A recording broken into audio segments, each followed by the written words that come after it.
3월 처음에 만날 날이 곧 가까워지고 있습니다. 아이들하고 만나는 날 꼭 하셔야 되는 게 선생님에 대한 소개도 있고 앞으로 여러 가지 규칙도 있지만 사소한 것 같으면서도 사소하지 않은 우리 반의 약속들, 예를 들어서 아이들이 수업에 집중하지 않을 때 어떻게 하시겠어요? 교사에게 80%는 수업입니다. 학급 경영이 20%라고 하는데 수업 중에 아이들이 집중하지 않는 건 어쩔 수 없잖아요. 때로는 지루한 내용일 수도 있고요. 때로는 체육을 하고 들어와서 몸이 피곤할 수도 있습니다. 그럴 때 어떤 방법을 쓰세요? 제가 볼 때 좀 피하셔야 되는 게 있어요. 종치는 거 또는 여러 가지 호루라기를 쓰거나 이런 것들은 저는 좀 지양해야 된다고 생각합니다. 이런 도구를 쓰시면 그 중에 이제 에너지 차임 같은 경우는 그래도 괜찮은데 타이머나 이런 약간의 도구는 괜찮은데 그 외에 아이들을 시끄럽게 하거나 또는 모두 다 벌서는 것 같은 느낌 좋지 않습니다. 제가 상처가 있어요. 우리 반 아이들에게 학급 신문에 이제 국어 시간에 이제 학급 신문을 만드는데 이렇게 주제를 줬어요. 앙케이트를 조사해서 그 귀에 기사를 담아라. 주제가 뭐였냐면 한 모둠이 허승환 선생님이 가장 많이 하시는 말씀 베스트 5였어요. 기대가 되더라고요. 제가 나름 주옥 같은 얘기를 평소에 자주 하거든요. 선생님이 많이 하시는 말씀, 여러분은 소중한 존재입니다. 친구를 배려하며 삽시다. 많은 얘기들이 오갔을 텐데 어떤 게 아이들 마음에 씨앗을 뿌렸을까? 그리고 그날 관심 없는 것처럼 벽에 걸려있는 신문을 찾아가 봤더니 1등이 뭔지 아세요? 눈 감아 있어요. 제가 얼마나 허탈했겠습니까? 그렇게 애들이 싫어하는 게 눈 감아 있어요. 더 기가 막힌 건 뭔지 아세요? 2등이에요. 눈 감으라고 했는데 누가 눈 뜨고 있어. 제가 힘이 쭉 빠졌어요. 그때부터 제가 1년 동안 눈 감으를 하지 않게 됐어요. 왜냐면 애들이 이렇게 눈 감는 걸 싫어하는구나. 생각해보세요. 나는 별로 잘못한 게 없어요. 수업 열심히 듣고 있었는데 수업을 듣지 않는 몇 명 때문에 선생님이 갑자기 다 눈 감아! 라고 하고 눈을 감게 됐어요. 이 아이 마음속에 어떤 마음이 떠오를까요? 반감. 나는 잘못 없는데 왜 나까지 이래야 돼? 이러지 않을까요? 그래서 선생님 교실에서 아이들을 집중시킬 때 놀이를 쓰면은 꽤 매력적인 수업이 진행될 수 있어요. 예를 들어볼게요. 머리 위에 손. 애들 첫날 분위기 살벌하죠. 근데 제가 이렇게 하는 겁니다. 머리 아래 손. 애들 당황합니다. 머리 아래 손 뭐죠? 손을 내리는 걸까? 아닙니다. 머리 아래 손. 그 다음에 제가 이렇게 말해요. 손 위에 머리.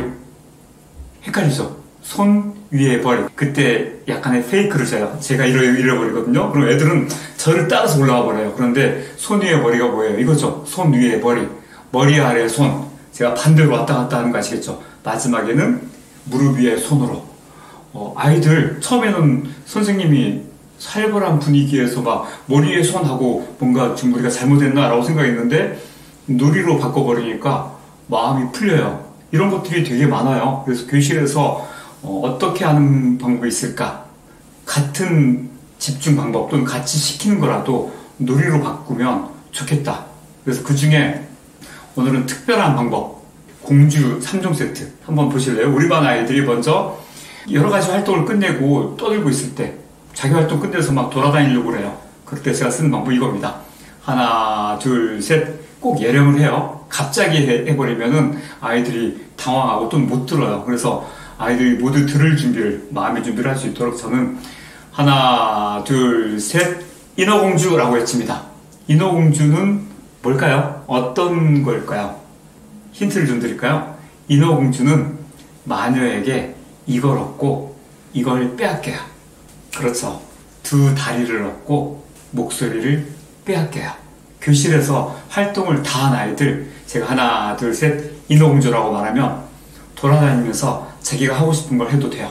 그렇지만 뭘 하면 안 돼요?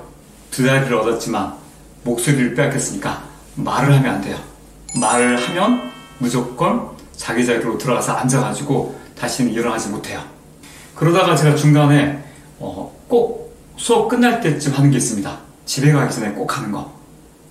선생님 어떻게 하세요? 자기 자리 밑에 있는 것 쓰레기 치워. 빨리 쓰레기 안 주워. 내가 자기 아래 깨끗하게 하라고 몇 번 얘기했어. 막 고함 지르는 게 아니라 저는 이렇게 해버려요.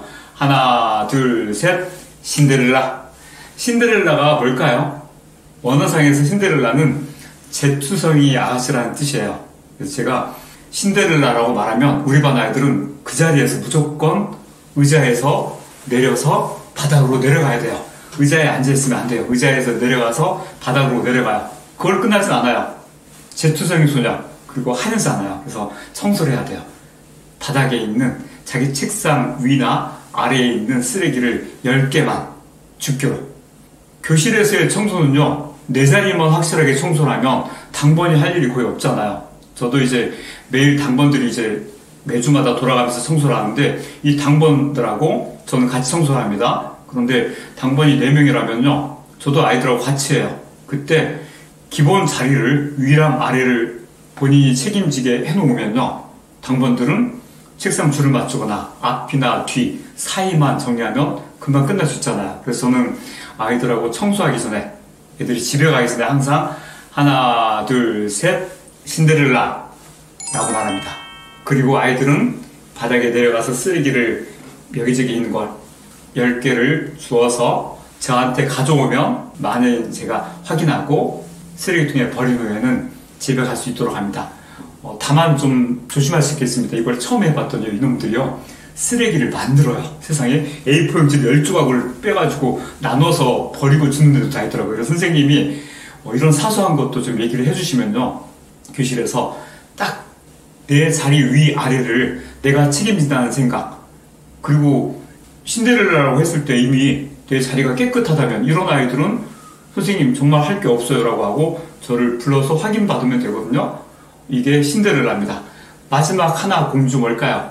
바로 아까 제가 말씀드렸잖아요. 눈감어를 대신하게 한 거. 저 1년 동안 눈감어를 없애버렸어요. 애들이 눈감으라고 할 때마다 얼마나 힘들구나, 또 선생님에 대한 원망이 있구나, 나는 열심히 했는데 왜 나까지 이렇게 욕을 먹어야 돼, 그런 아이들 마음을 공감하고 나니까 그때부터는 항상 이렇게 해요. 하나, 둘, 셋, 잠자는 공주. 잠자는 공주 하면 우리 반 애들은 무조건 책상 위에 엎드려서 고개를 숙여요. 눈을 안 감아도 괜찮아요. 하지만 책상 위에 엎드리고 고개를 숙이고 있어요. 고개를 숙이는 것만 해도 선생님이 눈 감아라고 외치고 난 다음에 반 아이들을 집중시킬 때의 효과는 그대로 가져올 수 있어요. 그렇지 않아요? 아이들 하던 일을 멈췄어요. 도저히 내 목소리에 영향을 안 받아가지고 막 난동을 부리고 있어가지고 선생님이 대개는 눈 감아 하고 고함을 지를 텐데, 그 대신에 저는 하나, 둘, 셋, 잠자는 공주라고 해버려요. 아이들이 책상 위에 고개를 엎드려서 숙이고 있을 때 제가 하고 싶은 얘기를, 정말 아이들 마음에 귀 기울여야 될 정말 중요한 이야기를 전해요. 공주 3종 세트라고 부르는데 이거 말고도 엘사 가지고 만들면 어떨까요? 또는 공주 되게 많잖아요. 이야기에 들어있는 걸 가지고 이렇게 만들어서 선생님 교실에서 활용하는 사례가 더 많이 만들어졌으면 좋겠어요. 저는 이거 말고도 다양한 방법을 써요. 예를 들어서 왼손으로 할 때는 박수를 한 번 더 해서 치고, 오른손으로 할 때는 박수를 한 번 빼고 치게 한다거나, 아이들이 딴짓을 못하겠죠. 또는 이럴 수도 있습니다. 운동장에 나가보면 애들이 다 바닥에서 막 모래를 만지고 있거나 그림을 그리고 있거나 다른 반 축구 시합하는 걸 보고 있거나, 그럴 때 제가 쓴 방법이에요. 하나, 둘, 셋, 주 하면 우리 반은 다 같이 목이라고 외쳐요. 주의할 주, 목자가 눈목자예요. 저는 우리 반 23명의 눈이 저한테 다 향해졌을 때 눈을 다 돌아봐요. 그리고 모든 아이들이 다 제 눈을 바라볼 때 그제서 제 이야기를 꺼내요. 선생님 교실에 집중시키는 전략은 많을수록 좋아요. 저는 이미 교실에서 정말 필요하다고 생각하는 침묵 신호를 소개해드렸어요. 기억나시죠? 근데 이거 말고도 놀이화하면, 똑같은 교실에서 청소시키는 것을 놀이화해서 신데렐라라고 하고, 눈 감아 대신에 책상 위에 잠자는 공주라고, 돌아다니되 말하지 않게 하기 위해서 인어공주라고 말하니까 느낌이 어때요? 아이들은 제한되어 있는 규칙에 따라서 움직이지만 벌받는 느낌이나 혼나는 느낌 없이 기분 좋게 움직여요. 그래서 선생님 교실에 이 공주 3종 세트, 여기에 더해서 우리 반엔 엘사를 가지고, 우리 반엔 라푼젤을 가지고, 여러 가지 공주를 가지고 놀이를 만들어도 재밌을 것 같습니다.